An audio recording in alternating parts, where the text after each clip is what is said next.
I'm gonna try to keep this one short because our conversation didn't perfectly fit into like this, here we're packaging this project that we're forecasting for. We just did a really deep dive into the legal layer of the project I presented. So it was more of a really nitty-gritty deep dive on some really wacky legal structures, entities, pros and cons. And it's actually kind of hard to summarize because we just like went really in depth on that.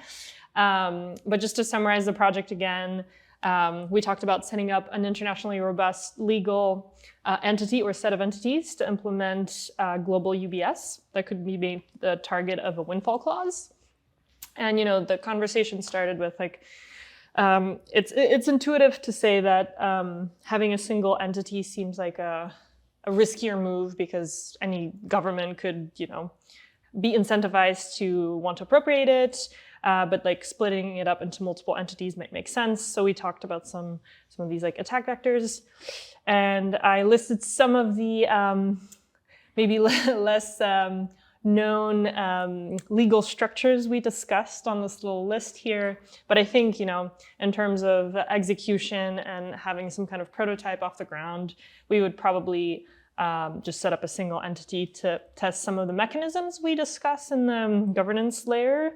But before expanding to a lot of this, but we also talked about different considerations for jurisdiction that would make this an interesting choice, of place to incorporate. Oops. And again, some of these questions don't perfectly fit our conversation, but we talked a lot about future-proofing some of this legal design.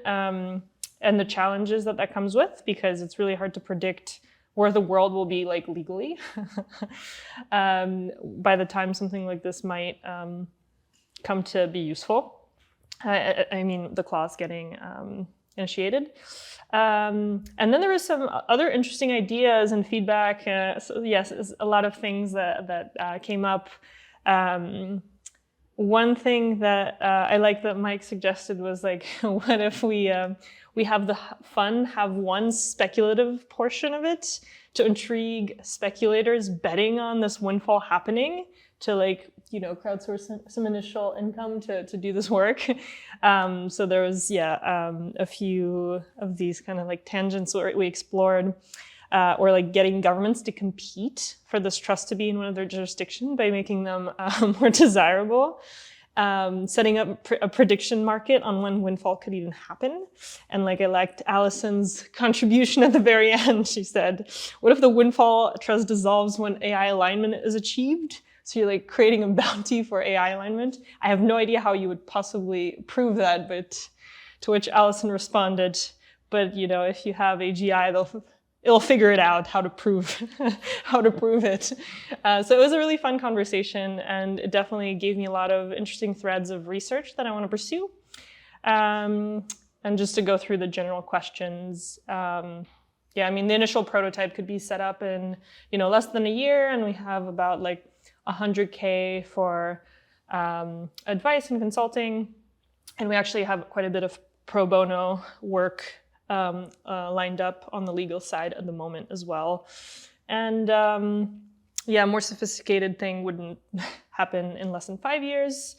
And in terms of milestones, I think we're talking about like finishing our paper and setting up an initial prototype where anyone could just donate funds to that would directly reach people in impoverished countries as an initial midterm a check for completeness before expanding it, because of course we're also just exploring the validity of this. Like, we're not going to push this project if we discover some major constraints, things that don't work, and so forth. This is still very much an exploration. I think that sums it up. Let me know if you have any questions or contributions you want to make. Yep.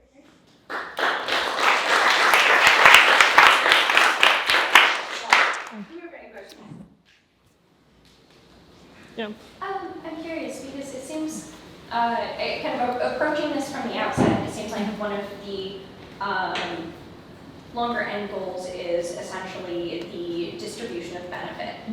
And AI almost is acting as a proxy for rapid concentration of power. So you could, well, wealth and power. So you could see many different technologies, many different scenarios. So I'm wondering,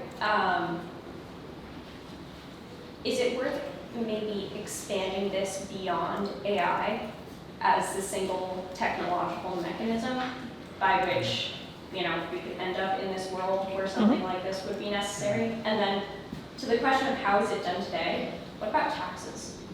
Yeah, I think we addressed this, and it's problematic because it gets stuck in a single country, and you're not like, you know, like you're not addressing it beyond your political borders, even though the effect of your technology will affect people all over the world. So that's the major pitfall. But I'm open to being proven wrong, and that like taxes would be a good way to do this. It's essentially like a global tax, if you will, right?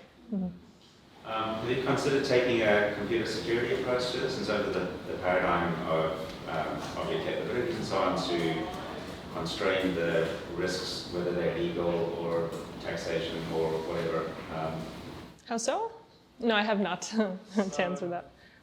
So thinking in the paradigm of isolating what are the objects in the system, and then what is how do you create a system that is secure, is able to utilize those objects within constrained scopes and with very specific kind of rights associated with that. So rather than creating because I think a problem with a lot of these big human ideas is that we create an institution and it has a lot of attack vectors.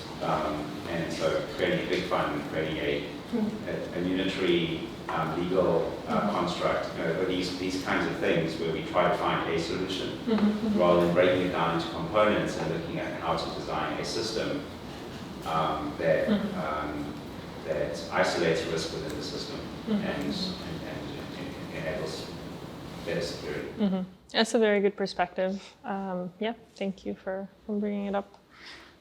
Cool. Okay. Thank you, Anna.